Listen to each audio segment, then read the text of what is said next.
오늘도 또 터졌습니다. 정전으로 경기가 멈추는 황당한 사태가 발생했습니다. 미국과 일본의 남자 배구 경기가 한창 진행되던 중 갑자기 배구장에 정전이 됐습니다. 칠흑처럼 깜깜해진 경기장에서 선수와 관중 모두 당황한 모습을 감추지 못했습니다. 중계방송을 진행하는 아나운서와 캐스터도 마찬가지였습니다. 영국 GB 뉴스는 이번 올림픽은 마치 조크 같다. 배드민턴 경기 중에 갑자기 큰 음악이 터지는 사고가 났다. 바람이 불지 않아 요트 경기가 지연됐다. 사상 최초로 경기장에 정전이 됐다. 사람들은 이제 오늘은 또 무슨 일이 벌어질지 두려워한다라고 보도했습니다. 이제 전 세계 언론들은 프랑스가 욕심 때문에 결국 선수들을 다 죽일 거라고 비난합니다. 파리올림픽 논란은 프랑스의 경제 문제로 직결되고 있는데요. 그동안은 올림픽을 개최하면 방문객 이급증에 개최지의 경제를 활성화할 것이라는 기대감이 있었습니다.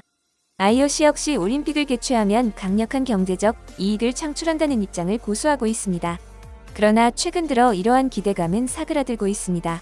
파리올림픽 때문입니다. 불안한 치안 높은 물가, 개선되지 않는 위생 문제로 관광객들이 파리를 떠나고 있기 때문인데요. 최근 에어프랑스는 파리 왕복편 판매량이 다른 주요 유럽 도시보다 부진하다고 발표했습니다. 파리올림픽을 꺼려하는 관광객들 때문에 유럽 노선 항공사들 2분기 매출이 급감하고 있다고 울상입니다. 올림픽이 한창인데 왜 관광객들은 파리 피하고 있을까요? 파리의 위생 문제는 올림픽계 최국 선정 때부터 논란이 됐습니다. 낭만의 상징인 에펠탑 주변과 폭네프 다리 밑에는 쥐들이 들끓고 길에는 개똥천지라 샌들이나 슬리퍼를 신었다간 낭패를 봅니다. 개를 키우는 사람은 많지만 개똥을 치우는 사람은 없습니다. 사용료까지 받는 유료 공중화장실은 좌변기 시트커버가 없어 쿼트 자세를 해야 볼일을 볼 수 있습니다. 호텔, 버스, 지하철 할 것 없이 베드버그가 들끓습니다. 도시 전체에는 쥐들은 담배 냄새와 노상방뇨로 인한 찌린내는 기본으로 탑재되어 있죠. 수백 년 동안 기본적인 위생조차 갖추지 못한 파리는 이번 올림픽에 무리수를 두었습니다. 지난 도쿄올림픽 오다이바 해상공원 똥물 수영에 감동을 받았는지 생강에서 수영대회를 열기로 결정한 것이죠. 생강은 프랑스의 대표적인 하천으로 많은 유럽 예술가들에게 영감을 주었지만 이곳은 원래부터 수영을 할 수 있는 물이 아닙니다. 프랑스 산업혁명 이후 심각한 환경오염으로 인해 생강의 오염은 극심해져갔고 예술가들은 생강을 불로의 물이라 불렀습니다. 마시는 순간 즉사하기 때문에 늙지 않는다는 뜻이죠. 본질적으로 빗물과 오수를 한 하수도에서 처리하는 파리의 하수 도 시스템을 고치지 않고서는 사실상 수질 개선은 불가능한 일이었습니다. 하지만 프랑스 정부 및 파리시 당국은 생강의 수질을 개선해 파리올림픽 수영을 치르겠다고 큰 소리를 쳤습니다.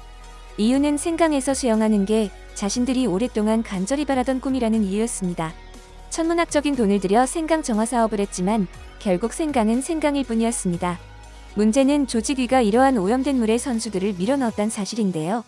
선수들은 생강에 도착하자마자 물에 채 들어가기도 전부터 수차례 토했습니다.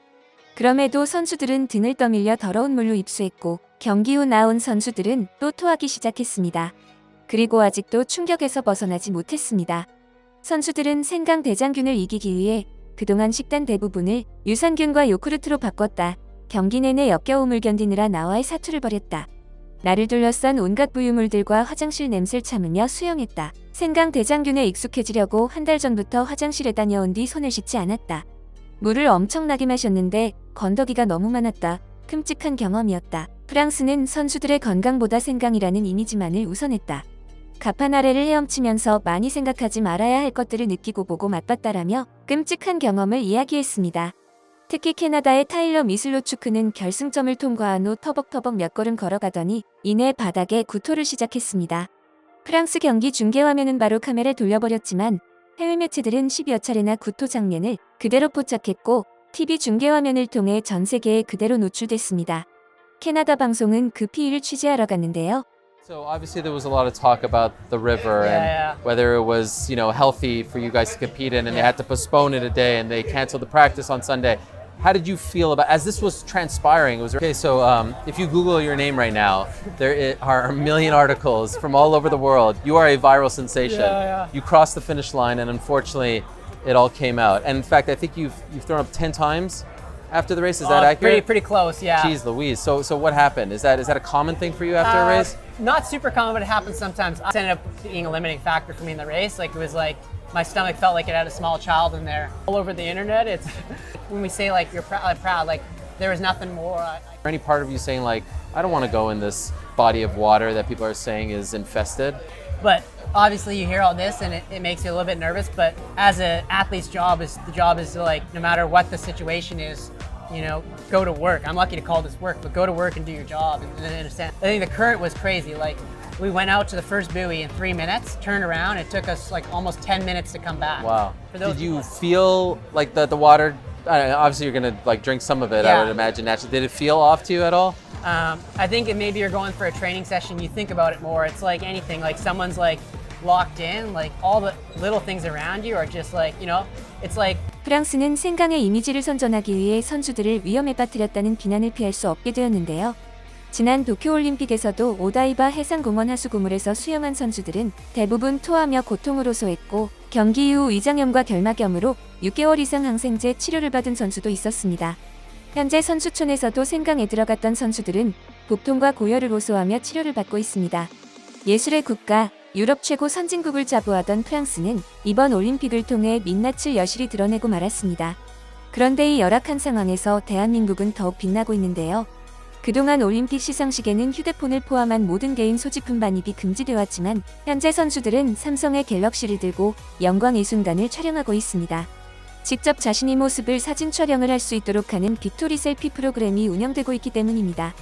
누구보다도 서로 격려하고 하나가 되어 경쟁하는 우리 선수들은 그 어떤 나라보다 더 값진 메달을 획득하며 선수촌 전체가 한국 기업, 한국 음식, 한국 문화로 물들고 있죠. 그런데 최근 한국에 공개된 영상이 너무도 충격적입니다. 빗물이 고인 집안 곳곳은 썩어가고 있고 갈라진 벽과 사이사이에는 곰팡이가 피어 있습니다. 너덜해진 벽지는 테이프로 겨우 지탱해보지만 나무로 덧대진 천장은 곧 무너질 듯 위태로워 보입니다. 사람이 살 거라곤 생각하기 어려운 이 공간에서 수십 년을 생활해온 사람이 있습니다. 그가 1950년 위험에 처한 한국을 지키기 위해 전쟁에 나가 목숨 걸고 싸웠던 용감했던 청년이었음이 밝혀지며 큰 충격을 주고 있는데요. 6.25 전쟁이 정전된 후 노인은 평생을 가난하게 살아왔고 93세가 된 지금도 청소 일을 하며 힘든 노후를 이어가고 있습니다. 현재는 노환과 심근경색으로 힘든 나날을 보내고 있지만 그가 쉴 곳은 여기 단 한 곳도 보이지 않습니다. 전쟁에 나가 청춘을 희생한 위대한 헌신에도 그 대가는 처참했고 고령의 나이가 될 때까지 극빈한 삶을 살아올 수밖에 없었습니다. 그런데 정전 71년 만에 그에게 기적이 찾아왔습니다. 참전 용사의 소식을 전해 들은 한국인들이 망설임 없이 지원을 결정한 것입니다. 그의 소원은 오직 하나, 아내와 평범하게 살아가는 것이었습니다. 그러나 이 열악한 공간에서 보내는 여름과 겨울은 매년 더 지옥과 같이 힘들었고 장마가 지나간 지금은 빗물이 새며 온 집안이 썩어가고 있습니다.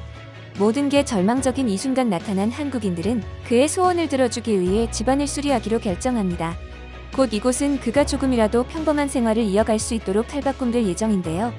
대체 이 한국인들은 누구였을까요? 미라클 코리안. 한국으로부터 1만 킬로 떨어진 에티오피아에선 이들을 이렇게 부릅니다. 이 한국인들은 인프레쉬라는 기업에 소속된 사람들로 에티오피아에서 시력을 잃어가는 참전 용사들을 위해 현지 병원에서 대규모 수술을 지원했고 이외에 필리핀, 태국 등 한국 전쟁에 공헌을 한 위대한 참전 용사들의 은혜에 보답하고 있습니다.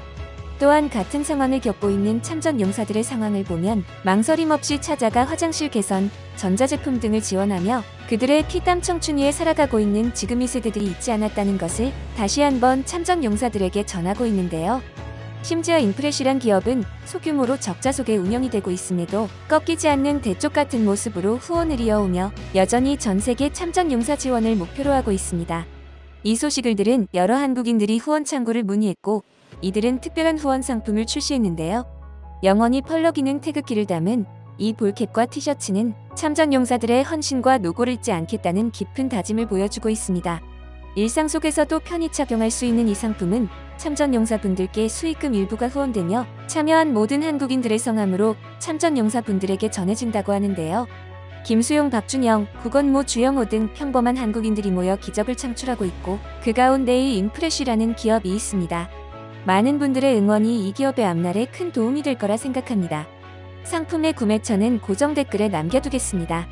많은 동참 부탁드립니다. 감사합니다. 여러분의 소중한 의견을 남겨주세요. 바쁘시더라도 구독과 좋아요 부탁드립니다.